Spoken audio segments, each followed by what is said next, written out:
ഏറെക്കുറെ P S ജിയുടെ ഒരു ഫൈനൽ എതിരാളി ഇന്റർ മിലാനാണ്. ഇന്റർ മിലാൻ നമ്മൾ സീസൺ തുടങ്ങുന്നതിന് മുമ്പൊന്നും ഇന്റർ ഫൈനലെത്തും എന്നൊക്കെ നമ്മൾ വിശ്വസിച്ചിട്ടില്ലായിരുന്നു. ഒരു 2 വർഷം മുമ്പ് ഫൈനൽ കളിച്ചതാണെങ്കിൽ പോലും ഒരുപാട് ലിവർപൂൾ, റയൽ, ബാഴ്സയൊക്കെ ഉണ്ടാകുമ്പോൾ ഇന്റർ എത്തുന്ന ആരും അങ്ങനെ പ്രതീക്ഷിച്ചതല്ല. ഇപ്പോൾ നമ്മൾ ഈ സ്കോഡ് വാല്യൂ ഒക്കെ നോക്കുകയാണെങ്കിൽ ഇപ്പോൾ പി എസ് ജിയുടെ എത്രയോ സ്കോഡ് വാല്യൂ കുറവാണ് ഇപ്പോൾ ഇന്റർ മിലാൻ. ഇപ്പോൾ ഒരു സ്കോഡ് വാല്യൂ പി എസ് ജിയുടെ മില്യൺസ് ആണെങ്കിൽ അതിൻ്റെ ഒരു 10-2% മാത്രമേ ഇന്ററിൻ്റെ സ്കോഡ് വാല്യൂ വരുന്നുണ്ടാവുള്ളൂ. ആ ഒരു ടീമിനെയും വെച്ച്, പ്രത്യേകിച്ചും ചാമ്പ്യൻസ് ലീഗിൽ ഏറ്റവും എക്സ്പീരിയൻസ്ഡ് ടീമാണ്, അതായത് ആവറേജ് 30 ഇന്ററിൻ്റെ ഏജ്. ആ ഒരു ടീമിനെയും വെച്ച് എങ്ങനെയാണ് അതിൻ്റെ ഗുണം ശരിക്കും പല കളിയിലും കാണാൻ പറ്റുന്നുണ്ട്. എക്സ്പീരിയൻസിൻ്റെ ഒരു ഗുണമുണ്ട് ശരിക്കും. പിന്നെ ഇത് ഈ ടീമിൻ്റെ അവസാനത്തെ ചാൻസാണ് ജയിക്കാൻ, ഏജ് കാരണം പ്രത്യേകിച്ചും. അത് ആ ഒരു ഡെസ്പിറേഷൻ നമുക്ക് ആ ബാഴ്സലോണയായിട്ടുള്ള കളിയിൽ കാണാൻ പറ്റി. അവസാനത്തെ ഒരു 60 മിനിറ്റ് നോക്കിക്കഴിഞ്ഞപ്പോൾ എക്സ്ട്രാ ടൈം 30 മിനിറ്റും നോർമൽ ടൈം 30 മിനിറ്റും അവർക്ക് ബോൾ തന്നെ കിട്ടിയിട്ടില്ല ശരിക്കും. മുഴുവൻ ബാഴ്സലോണയായിരുന്നു കളിച്ചത്. പക്ഷെ എങ്ങനെയോ ആ അവസാനത്തെ ആ നോർമൽ ടൈമിൻ്റെ അവസാനത്തെ ഒരു 5 മിനിറ്റും പിന്നെ എക്സ്ട്രാ ടൈമിൽ എങ്ങനെയോ ഒരു പിടിച്ചു നിന്നു. ആ സെൻറ്റർ ബാക്കാണ് ഗോൾ അടിക്കുന്നത് 93-ാമത്തെ മിനിറ്റിൽ. അതെ, അപ്പോൾ ആ ഒരു എക്സ്പീരിയൻസിൻ്റെ ഗുണമാണ്. അതേപോലെ ലൗട്ടാറോ മാർട്ടിനസ് ആരും വിചാരിച്ചിട്ടില്ല രണ്ടാം ലെഗ് കളിക്കുന്നത്. എങ്ങനെയോ 70 മിനിറ്റ് കളിച്ചു എന്ന് മാത്രമല്ല ഒരു ഗോൾ അടിച്ചു, പെനൽറ്റി നേടിയത് മാർട്ടിനസ്സാണ്. അപ്പോൾ അങ്ങനത്തെ കുറേ കളിക്കാരുണ്ട് അവർക്ക്, കുറേ എക്സ്പീരിയൻസ്, ഇൻ്റർനാഷണലും ക്ലബിലും എക്സ്പീരിയൻസ് ഉള്ള കളിക്കാർ.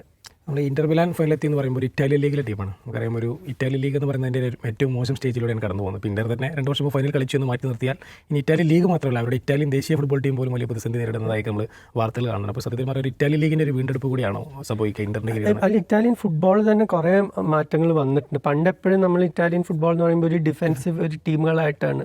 അത് ശരിക്കും ശരിയല്ല. ഇപ്പോൾ ഏറ്റവും നല്ലൊരു അറ്റാക്കിംഗ് ടീം ഞാൻ കണ്ടിട്ടുള്ളത് സാച്ചിയുടെ AC മിലാനായിരുന്നു. അപ്പോൾ അങ്ങനെ പണ്ട് തൊട്ടേ അങ്ങനത്തെ ടീമുകളുണ്ട്. പക്ഷെ പൊതുവെ ഇപ്പോൾ ഇന്ററൊക്കെ 60കളിൽ ചാമ്പ്യൻസ് ലീഗ് അല്ലെങ്കിൽ യൂറോപ്യൻ കപ്പ് നേടുമ്പോൾ ഒരു ഡിഫെൻസീവ് ടീമായിട്ട് അവർ ജയിച്ചിരുന്നത്. ഇപ്പോഴത്തെ ഇറ്റാലിയൻ കോച്ചസ്, പക്ഷേ അത് സിമോണെ ഇൻസാഗി ആയാലും ഇപ്പം മാസയിലുള്ള മറ്റേ ബ്രൈറ്റൻ്റെ ആളായിരുന്നു ഡിസർബി, ഇവരൊക്കെ വളരെ അറ്റാക്കിംഗ് ആയിട്ടുള്ള കോച്ചസാണ്. അവർക്ക് ഏത് ടീമിനെയും അവർ പേടിച്ചിട്ടല്ല കളിക്കേണ്ടത്.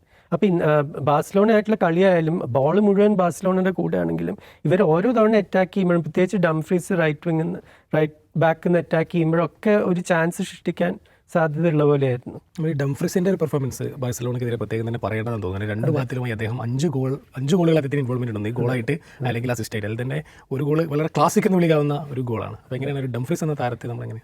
അല്ല, എനിക്ക് കുറേ ടീമുകൾ ഒരു 3-4 കൊല്ലം മുമ്പ് ഡംഫ്രീസിനെ നോക്കിയിട്ടുണ്ടായിരുന്നു. പിന്നെ എന്താണെന്നറിയില്ല, ഇപ്പോൾ EPL പ്രത്യേകിച്ചും പല ടീമുകളും നോക്കിയിട്ട് വേണ്ടാന്ന് പറഞ്ഞൊരു കളിക്കാരന്. പക്ഷേ അത് എല്ലാം ഉള്ളൊരു കളിക്കാരന്. ഒരു ഫിസിക് ഉണ്ട്, മറ്റേ ഡെഡ് ബോൾ ഇതിൽ ഫ്രീ കിക്കായാലും കോർണറായാലും നല്ലൊരു ത്രെറ്റാണ്. പിന്നെ ഈ ക്രോസ് കൊടുക്കേണ്ടത്, പിന്നെ പൊസിഷനിലെത്തുക. അപ്പോൾ ആ ഡാനി ഓൾമോൻ്റെ അടുത്തുനിന്ന് ബോൾ തട്ടിയെടുത്തിട്ടാണ് ആദ്യത്തെ ഗോൾ അടിക്കേണ്ടത് മിനിഞ്ഞാന്ന് രാത്രി. അപ്പോൾ അതിനൊക്കെ അപ്പോഴേക്കും ഡംഫ്രീസ് ആ പൊസിഷനിലെത്തി. അത് ശരിക്കും ഒരു റൈറ്റ് ബാക്കിൻ്റെ പൊസിഷനല്ല, അത്രയും കയറിയിട്ടായിരുന്നു കളിച്ചിട്ടുണ്ടായിരുന്നത്.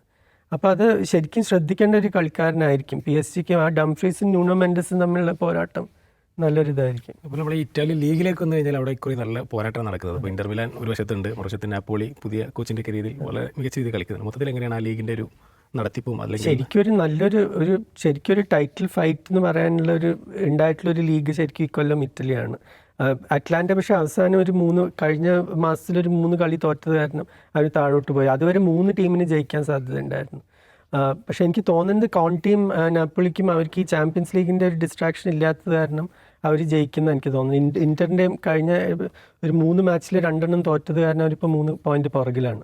നമ്മൾ ഈ 90s നമ്മൾ നോക്കുകയാണെങ്കിൽ ഇറ്റാലിയൻ ലീഗാണ് ലോകത്തെ ഏറ്റവും നമ്പർ 1 ലീഗ് എന്ന് പറയാറുണ്ട്. ഇപ്പോൾ ഈ UCLൻ്റെ ഹിസ്റ്ററി നോക്കിയാൽ പോലും ആ ഒരു കാലഘട്ടത്തിൽ അവരാണ് കൂടുതൽ, ബാലൻഡിയോറിൽ കൂടുതൽ ഇറ്റാലിയൻ ലീഗിലെ താരങ്ങളായിരുന്നു. പക്ഷേ പിന്നീട് അവരുടെ ഒരു ഡൗൺഫോൾ സംഭവിച്ചു. അതിൻ്റെ കാരണം ഈ കാൽസിയോപോളി സ്കാൻഡൽ തന്നെയാണ്. സ്കാൻഡൽ മാത്രമല്ല, പിന്നെ TV റൈറ്റ്സ് ഈ ഇറ്റലിക്കും സ്പെയിനിനും പറ്റിയൊരു വലിയൊരു നഷ്ടം എന്താണെന്ന് പറഞ്ഞാൽ അവർ EPLനെ പോലെ ഈ ഗ്ലോബൽ ടെലിവിഷൻ്റെ വില എന്താണെന്ന് അവർക്ക് മനസ്സിലായില്ല.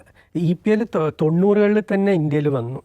ഞാൻ ആദ്യം ഒരു EPL മാച്ച് ഇവിടെ TV കാണുന്നത് 95ലാണ്. അപ്പോൾ ആ കാലം തൊട്ട് 95 96 അപ്പം തൊട്ട് ഇവിടെ കാണിക്കാം ഏകദേശം 30 കൊല്ലമായി. അപ്പോൾ ആ റൈറ്റ്സ് അതിപ്പോൾ ഇന്ത്യയിൽ മാത്രമല്ല, south Africa, Singapore, Malaysia, Arab രാജ്യങ്ങൾ, ഇവിടെയൊക്കെ EPL ബ്രോഡ്കാസ്റ്റ് ഡീല് ഏകദേശം 30 കൊല്ലമായിട്ടുണ്ട്. ഇപ്പോൾ ഇന്ത്യയിലൊക്കെ പല സീസണും ലലീഗയ്ക്ക് ഡീല് തന്നെ ഉണ്ടായിട്ടില്ല. അപ്പോൾ അവർ അതിൽ ശ്രദ്ധ വെക്കാത്ത കാരണം ഈ ക്ലബ്ബുകൾക്ക് അതിൽ നിന്നാണ് ഏറ്റവും പൈസ കിട്ടുന്നത്. അതേപോലെ ശരിയാണ്. അപ്പോൾ ആ പൈസ വരാതെ ഈ കളിക്കാർക്ക് കൊടുക്കാൻ പൈസ ഇല്ല. അതുകൊണ്ട് ഇപ്പോൾ എല്ലാവരും ഇപ്പോൾ ഇംഗ്ലണ്ടിൽ പോകുന്നത്. നമ്മൾ ഈ ടെലിവിഷനെ കുറിച്ച് പറയുമ്പോൾ എൻ്റെ ഒരു വ്യക്തിപരമായ സംശയമാണ്. ഇപ്പോൾ നമ്മൾ പ്രീമിയർ ലീഗൊക്കെ ഇപ്പോൾ നമുക്ക് കൂടുതൽ ഇന്ത്യക്കാർക്ക് ഒന്നുകൂടി അനുയോജ്യമായ സമയങ്ങളാണ്. ഇപ്പോൾ 6:30, 9:30, 10:30 സമയങ്ങൾ. അതാണ് ഇപ്പോൾ സ്പെയിൻ മാറ്റാൻ തുടങ്ങി. പണ്ട് ഒരിക്കലും സ്പെയിനിൽ ഈ പകല് കളി കിക്ക് ഓഫ് ചെയ്യില്ല. പക്ഷെ അവർക്കിപ്പോൾ മനസ്സിലായി, ഇപ്പോൾ ഈ കളി നിങ്ങളുടെ കളി ഇന്ത്യയിലോ ചൈനയിലോ കാണുന്നില്ലെങ്കിൽ നിങ്ങൾക്ക് പൈസ കിട്ടുന്നില്ല. അതേ സംശയം ഇപ്പോൾ എനിക്ക് ചാമ്പ്യൻസ് ലീഗിലുണ്ട്. ഇപ്പോൾ ചാമ്പ്യൻസ് ലീഗിലെ കളികൾ ഇപ്പോൾ വളരെ ലേറ്റ് ആയിട്ടാണ്. ഇപ്പോൾ 12:30ക്കാണ്. അതിപ്പോൾ കുറച്ച് മുന്നോട്ട് കൊണ്ടുവരാൻ പറഞ്ഞു. ചില കളി ഈ season 11:15 Indian time kick off ഉണ്ടായിരുന്നു. 8 കളിയിൽ 2 നേരത്തെ ആയിരിക്കും. അത് പിന്നെയും മുന്നോട്ട് കൊണ്ടുവരുന്ന എനിക്ക് തോന്നുന്നു. കാരണം ഈ ലോകത്തിന്റെ ഏറ്റവും വലിയ പോപ്പുലേഷൻ ഉള്ളത് നമ്മുടെ ഇന്ത്യനും ചൈനീസ് മാർക്കറ്റും ഇല്ലാതെ ഒരു സ്പോൺസർഷിപ്പ് നിങ്ങൾക്ക് കിട്ടാൻ പോകുന്നില്ല. അത് അവർ തിരിച്ചറിയുന്നുണ്ട്. അത് എല്ലാ രാജ്യങ്ങളും അത് തിരിച്ചറിയുന്നുണ്ട്. എന്താ വെച്ചാൽ ഇപ്പോൾ ഇംഗ്ലണ്ട് നോക്കിയാലും ഫ്രാൻസ് നോക്കിയാലും ജർമ്മനി നോക്കിയാലും 6 കോടി മനുഷ്യരേ ഉള്ളൂ ഓരോ രാജ്യത്തും. ഇവിടെ നമ്മുടെ ഓരോ സ്റ്റേറ്റിൽ അത്ര ആളുണ്ട്.